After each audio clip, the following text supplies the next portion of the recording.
আজকে বান্ধবীগুলো মিলে চলে গেছিলাম সাদিপুর। তো চলো ভিডিওটা প্রথম থেকে স্টার্ট করা যাক। আজকে ছিল সাদিপুরের আশ্রমে ঢুলট। তো ভাবলাম যে চল যাওয়া যাক সবাই মিলে, আর ওখানে দেখা হবে। যবে থেকে আমাদের কলেজে এক্সাম শেষ হয়েছে তবে থেকে আর আমরা কলেজ যাই না, আর কারোর সাথে কোনো দেখা হয় না। আর আমরা এমন একটা মানুষ যে কলেজে কোনো কাজ না থাকলে আবার যাই না।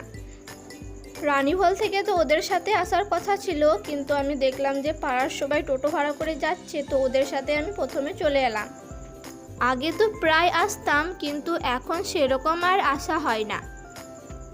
নিচে একাই দাঁড়িয়ে খুব বিরক্ত লাগছিল, তো ভাবলাম যে উপরে ঠাকুরটা একটু প্রণাম করে আসি। চাপার টাইমে তো অনেক খুশি খুশি সিঁড়ি থেকে চেপে গেলাম, কিন্তু নামার টাইমে হাফ সিঁড়ি নামার পর আর নামতে পারছিলাম না, পাগুলোতে ব্যথা ধরে গিয়েছিল।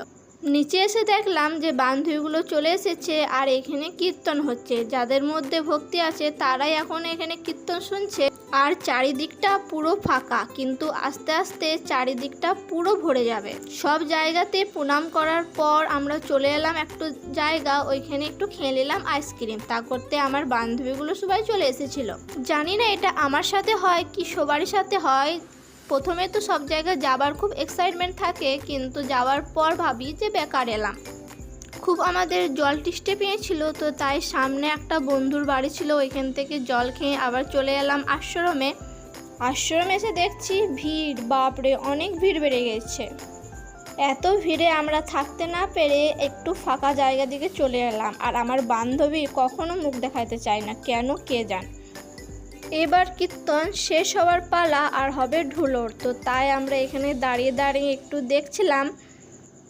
আর আমরা ভাবলাম যে বাইরে যাব না, বাইরে গেলে আর মনে হয় না যে ভিতরে জায়গা পাওয়া যাবে। আস্তে আস্তে প্রচুর ভিড় বাড়ছিল, কারণ সাদিপুরের ধারে পাশে যত গ্রাম আছে সব গ্রামেরই লোক এখানে আসে। তো একটা ভালো জায়গা দেখে এখানে সব বন্ধুগুলো মিলে আমরা বসে পড়েছি। বসার অনেকক্ষণ অপেক্ষা করার পর এখানে আমাদের পাতা দেওয়া হলো। তখন প্রায় 3টে সাড়ে 3টে মতন বাজে, খিদেতে পেট চুঁচু করছে।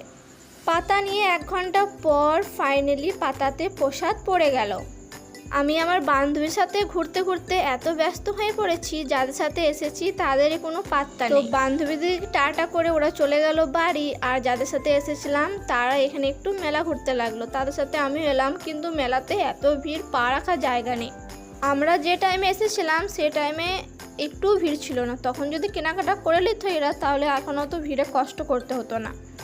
যাই হোক, কী বা করা যাবে। তারপরে চলে এলো টোটোওয়ালা, আর আমরা টোটো চেপে চললাম বাড়ি। তো আজকের জন্য ভিডিওটা এই পর্যন্তই। আর তোমরা কে কে আমার ভিডিও সাদিপুর থেকে দেখছো নিশ্চয়ই কমেন্ট করে জানিও।